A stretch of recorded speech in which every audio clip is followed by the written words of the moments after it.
The Army Reserve is focused on becoming more capable, combat-ready, and lethal than ever before. This is the Army Reserve's vision since Lieutenant General Charles Luckey became the commanding general of the U.S. Army Reserve Command. Cold Steel 2, Bridge Combat Support Training Exercise 78-1803, and Regional Medic, part of Bridge CSTX conducted at Fort McCoy, Wisconsin, are a few of many exercises conducted in 2018 that help accomplish this goal. Waves of patients are sent to the medical units from the Effects and Enablers cell, where mannequins and role players are first moulaged to reflect the realistic injuries the training audience must treat. Several of the units participating in Regional Medic will also have to prove their mobility by relocating or jumping to a new site where they can be closer to the front lines to support the warfighters. Regional Medic is designed to get Ready Force X medical units to a higher state of readiness so that if they are needed to deploy quickly, they are better prepared to do so. Lieutenant Colonel Brian Stevens shared his thoughts about why getting together as a complete hospital staff in a field environment like Regional Medic is important to the success of his unit. It's definitely elevated the significance and the priority of making sure that we get good training while we're here at Fort McCoy. This is literally our time to bring all of our soldiers from 22 different states all together in one place to actually set up the hospital to be able to establish and start training as teams.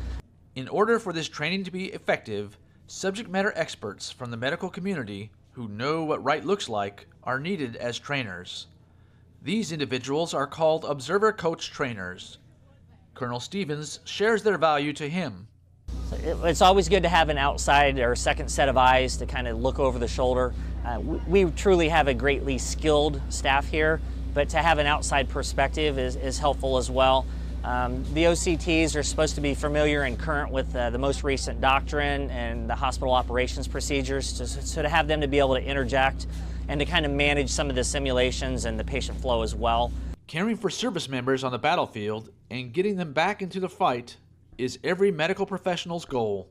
Medical Readiness and Training Command has a wealth of realistic scenarios, mock injured patients, and OCTs to challenge the medical units participating in Regional Medic. One of the tasks for Regional Medic is for the caches to be stressed.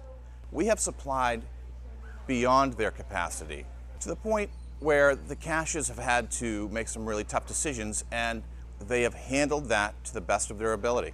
So when we stress those areas, where are we seeing give? Where are we seeing that? And without supplying a real stress environment, we won't be able to assess that. And that's what this is all about. And that's what we've been able to accomplish. The Regional Medic Training Task Force included approximately 225 personnel from MRTC and Western Medical Area Readiness Support Group, serving as observer coach trainers and support staff for the training audience of approximately 2,100 medical personnel in 25 units assigned to both the 807th and 3rd Medical Command deployment support. Colonel Mark Worley, MRTC's Chief of Operations, explains the importance of the training provided at Regional Medic. As far as building readiness in the Army Reserve units, it's the only training platform that exercises from a medical brigade down to the lowest level, all the downtrace units. We also expand that opportunity as high up to the operational command post, where there's no other training platform that does that when you talk Regional Medic and Global Medic. So it is a premier training site. The Medical Readiness Training Command is an integral part of General Luckey's vision to provide the most capable, combat-ready, lethal reserve force in history. We provide the medical units the training they need to build readiness and continue to build combat power and get folks back into the fight. The combined exercises within Bridge CSTX include more than 11,000 service members from nearly 200 units across the country, conducted throughout the month of March. Reporting from Fort McCoy, Wisconsin, for Army Reserve Medical Command Public Affairs, I'm Sergeant First Class Kenny Scott.